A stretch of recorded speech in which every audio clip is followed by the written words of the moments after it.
तर एक मोठी बातमी आहे, नंदुरबारमधील आदिवासी बांधवांच्या मोर्चाला हिंसक वळण लागले। आंदोलकांकडून जिल्हाधिकारी कार्यालयातील गाड्यांची तोडफोड करण्यात आली।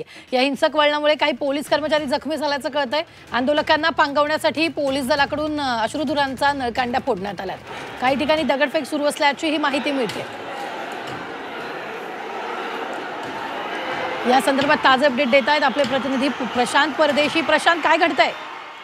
निश्चितच जय वळवे या मुलाचा काही दिवसांपूर्वी खून झाला होता। खुनामागचं कारण वेगळं होतं, मात्र त्यानंतर आदिवासी समाज बांधवांच्या भावना या तीव्र झालेल्या होत्या आणि दोषींवर कठोर कारवाई करण्यात यावी या मागणीसह हा मोर्चा काढण्यात आलेला होता। आज सकाळपासून बंद होता, नंदुरबार बंद पुकारण्यात आलेला होता आणि कडकडीत बंद असताना आणि या मोर्चा दरम्यान काही लोकांकडनं वाहनांची तोडफोड करण्यात आलेली आहे। दगडफेकही झाल्याची माहिती समोर येते आहे। काही पोलीस अधिकारी कर्मचारी जखमी आहेत अशी माहिती समोर येते आहे आणि सध्या हा संपूर्ण तणाव निवळावा यासाठी पोलीस प्रशासनाकडनं शर्थीचे प्रयत्न सुरू आहेत।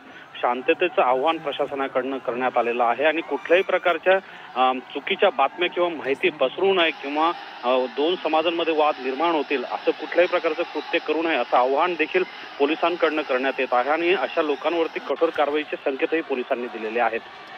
निश्चित, धन्यवाद प्रशांत ताजे अपडेट देण्यासाठी। आम्ही वेळोवेळी तुमच्याकडून या संदर्भातले ताजे अपडेट घेत राहणार आहोत।